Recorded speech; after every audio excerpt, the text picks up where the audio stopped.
And how much are at risk, if I talk about men? Mm. Are men also at risk of having breast cancer? So I'll tell you, generally men का हमारे पास उतना data नहीं है. I will give you a whole perspective. In Western countries, Yeah. 1 in 8 women, 8 में से एक महिला को ब्रेस्ट कैंसर होता है, which is around 12% life time risk.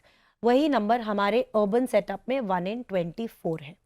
ठीक है, तो मतलब 24 महिलाओं में एक जन को ब्रेस्ट कैंसर का रिस्क है. और यही रूरल एरियाज में, मतलब गाँव में 64 में 1 women, which is about 1.5% risk. तो ये विमेन का रिस्क है. कहीं भी मेन का रिस्क इससे 100 होता है. मतलब अगर हम लोग 100 विमेन को डायग्नोज करते हैं, we diagnose 1 man. So for But there are cases. Have there been yes cases? Okay. Yes, पुरुषों में भी ब्रेस्ट कैंसर हो सकता है. जनरली जिनको थोड़ी फैमिली हिस्ट्री होती है उनमें ज़्यादा प्रेवलेंट है, लेकिन नहीं भी होती है तो बहुत बार मिस भी होता है. लाइक यंग वुमेन, लोग नहीं सोचते हैं कि मेन को ब्रेस्ट कैंसर हो सकता है, बिकॉज लॉजिकली वो सोचते हैं ब्रेस्ट नहीं है तो कैंसर तो कैसे होगा. उनमें हाँ आई मीन हाउ बट उनमें कैसे डेवलप हो सकता है? एनाटॉमिकली, मतलब ब्रेस्ट के अंदर का जो बेसिक एनाटॉमी है वो सेम रहता है. Right. In women, in girls, puberty के हॉर्मोन्स के डायरेक्शन के अंदर ब्रेस्ट का साइज ग्रो होता है, ब्रेस्ट के टिश्यूज इवॉल्व होते हैं. इन मेन वो पीरियड, वो that hormone change doesn't happen, लेकिन the ducts and the glands are there in dormant state, but Yeah. They are there.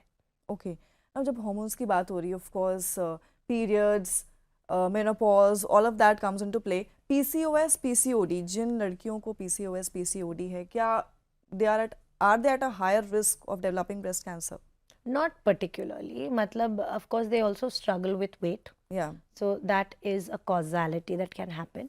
लेकिन overall there is no particular link, but we do see sometimes that patients with PCOD come with other benign breast complaints. मतलब कि periods के पहले breast में pain होना या थोड़े cysts होना, ये I have noticed in And how is my a patients cyst as well. different from the tumor or something? Cyst, okay, so to understand, breast में कई तरीके की गांठें हो सकती है. सॉलिड लीजन या सॉलिड गांठ को हम लोग गांठ बोलते हैं.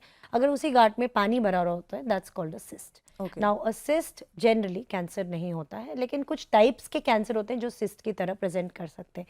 सिस्ट में भी कई टाइप के सिस्ट होते हैं, simple, complicated and complex.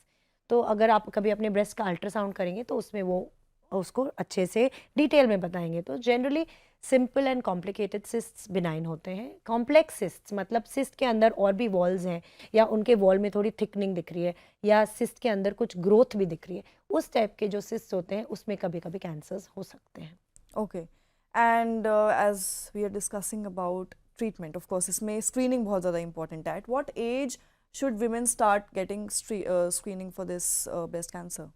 Okay, so screening काफ़ी लूजली यूज़ होता है. यू पीपल थिंक कि स्क्रीनिंग मतलब mammography, but that's not the case, because screening मतलब होता है ऑल्सो अवेयरनेस एंड स्क्रीनिंग.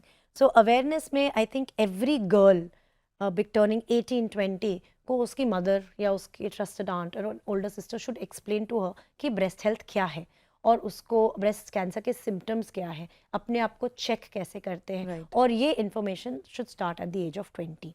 अपने आप को कैसे जांच करना है. 30 इयर्स में आपको अपने जो प्राइमरी केयर गिवर है उनसे जाकर उनसे अपना ब्रेस्ट का एग्जामिनेशन करवाना चाहिए, जिसको बोलते हैं क्लिनिकल ब्रेस्ट एग्जामिनेशन.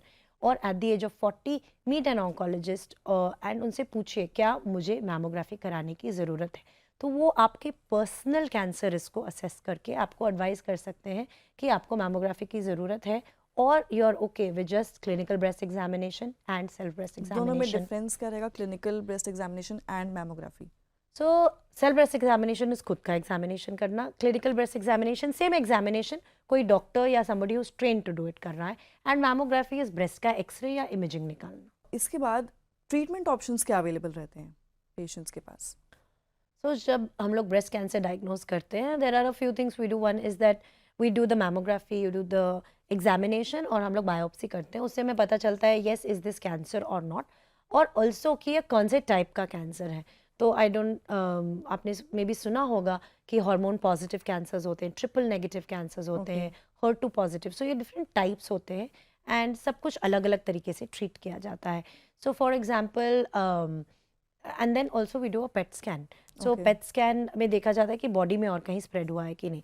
तो जनरली जो अर्ली कैंसर्स होते हैं उनमें हम लोग सर्जरी करना प्रेफर करेंगे, और जो स्टेज 2-3 होते हैं उनमें we consider giving chemotherapy first. तो स्पेशली जो ट्रिपल नेगेटिव और HER2 पॉजिटिव होते हैं, जिनमें हम लोग targeted therapy, chemotherapy and immunotherapy देते हैं, in them we really like to give chemotherapy first, because not कि उनका जो ब्रेस्ट की जो गांठ होती है और जो आर्मपेट की गांठ होती है वो छोटी हो जाती है and we can do more conservative, more limited surgery, लेकिन उनका जब हम लोग सर्जरी करते हैं, जो टिश्यू निकालते हैं उसको हम लोग एग्जामिन करते हैं, एंड अगर वो पूरा क्लियर हो जाता है, it's known as pathological complete response, then हमें पता होता है that the treatment that we have given is having a good effect and we can continue और स्टॉप इट। लेकिन अगर हम देखते हैं कि कैंसर सेल्स फिर भी बचे हैं, वी कैन चेंज ट्रीटमेंट।